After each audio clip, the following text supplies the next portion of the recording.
Kadamtala block এলাকায় রাজনগর গ্রাম পঞ্চায়েতের শপথ গ্রহণ অনুষ্ঠানকে ঘিরে বামপ্রেস ও বিজেপির মধ্যে মারামারির ঘটনাকে কেন্দ্র করে পাল্টা মামলায় সরগরম কদমতলার রাজনীতি।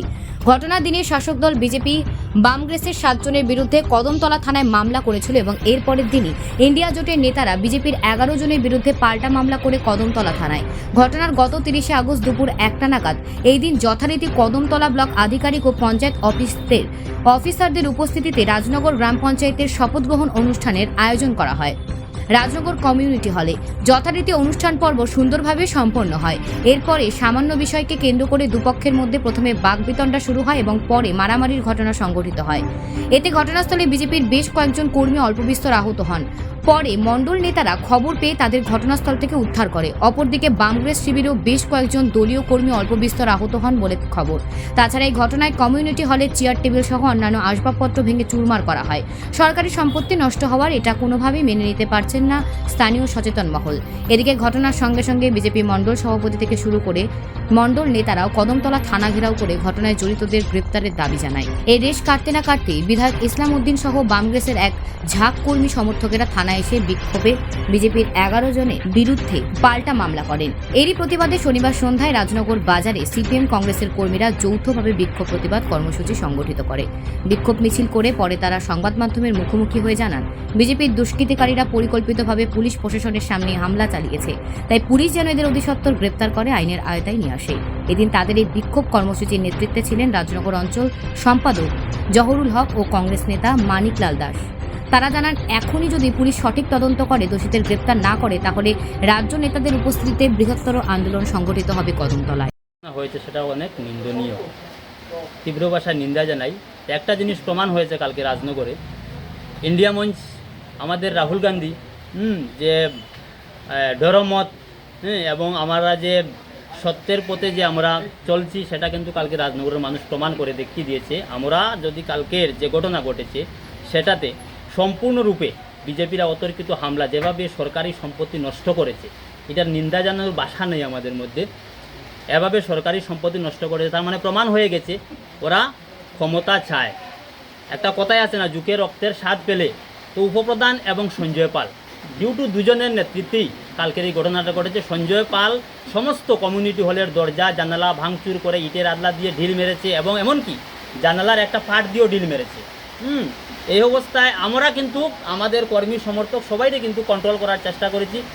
এই স্থানীয় এমএলএ এবং আমি নিজে সরজমিনে থেকে বিষয়টারে কন্ট্রোল করার চেষ্টা করেছি। উভয় দলের কর্মীরা সান্ত্বনা দিয়ে আমরা পরিস্থিতি নিয়ন্ত্রণে এনেছি। এখানে প্রশাসনের যারা দায়িত্বে ছিলেন, একজন এসআই ছিলেন, উনি শেষ পর্যন্ত বলেছেন আমরা তো চোখ বন্ধ করতে পারবো না, এখানে কে কি বলেছে, কে কি করছে সমস্ত বিষয় আমরা দেখতেছি, আমাদের নজরে রয়েছে।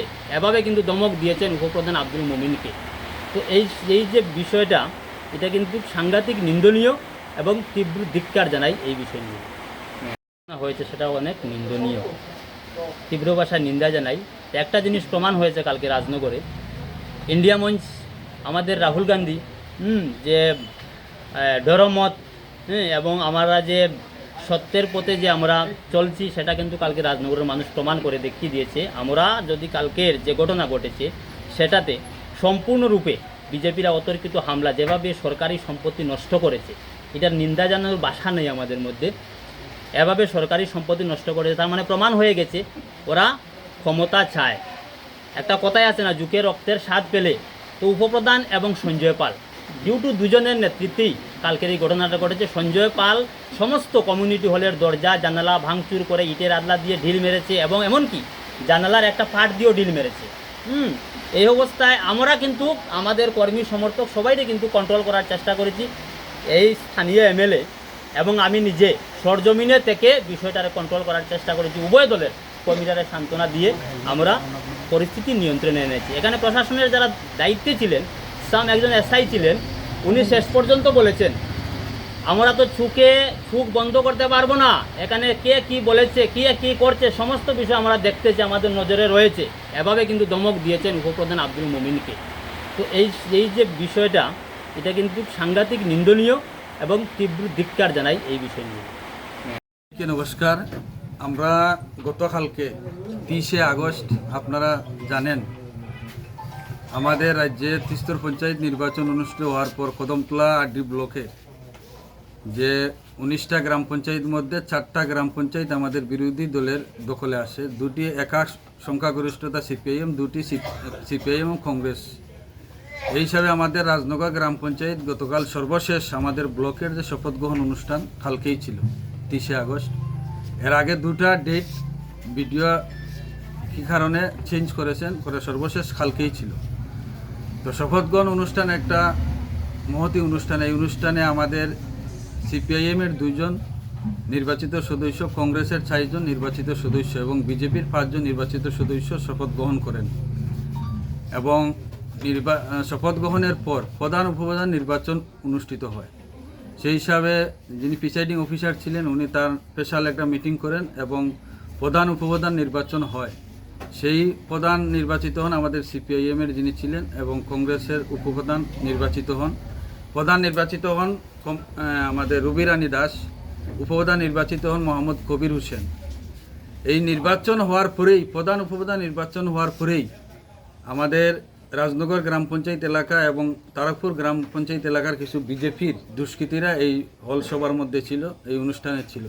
হঠাৎ করে তারা গণ্ডগোল শুরু করে এবং সভা চলছে, সেখানের মধ্যে সবার মধ্যে গিয়ে তারা মাইক টেনে ছিঁড়ে আনার চেষ্টা করে। আমাদের যারা ছিলেন তারা সেটা রুকার চেষ্টা করেন। পরবর্তী সময় আপনারা দেখেছেন আমাদের এই রাজনগর যে কমিউনিটি হল, এই কমিউনিটি হলের সমস্ত দরজা জানালা তারা ভেঙে ভিতরে ঢুকে আমাদের নির্বাচিত প্রধান, যিনি নবনির্বাচিত প্রধান, উপপ্রধানকে আক্রমণ করার চেষ্টা করেন এবং আমাদের যিনি মহিলা প্রধান ওনাকেও থানা হেসরা করেন, শারীরিক নির্যাতন করেন এবং তাদের এটা পরিকল্পিত একটা ঘটনা। কালকের যে ঘটনাটা আমরা দেখলাম বিভিন্ন সংবাদ মাধ্যমে যে প্রচারটা হয়েছে একতরফাই হয়েছে, কিন্তু এখানে যেভাবে সাজিয়ে তাদের রোগী আক্রান্ত বলে কিছু তাদের নির্বাচিত সদস্য এবং বিজেপির কর্মীরা হসপিটালে গিয়ে নিজে তাদের কর্মীরাই ব্যান্ডেজ বাঁধছেন এবং জল ঢালছেন এবং এখানে কোনো হসপিটালে কোনো স্টাফ নেই। একটা অভিনয়, নাটকের মধ্যে একটা অভিনয় করে মামলা করেছেন আমাদের 7 জনের বিরুদ্ধে। কিন্তু এই এলাকার মানুষ এই যে ঘটনাটা, এই ঘটনাটা নিন্দা জানাচ্ছেন।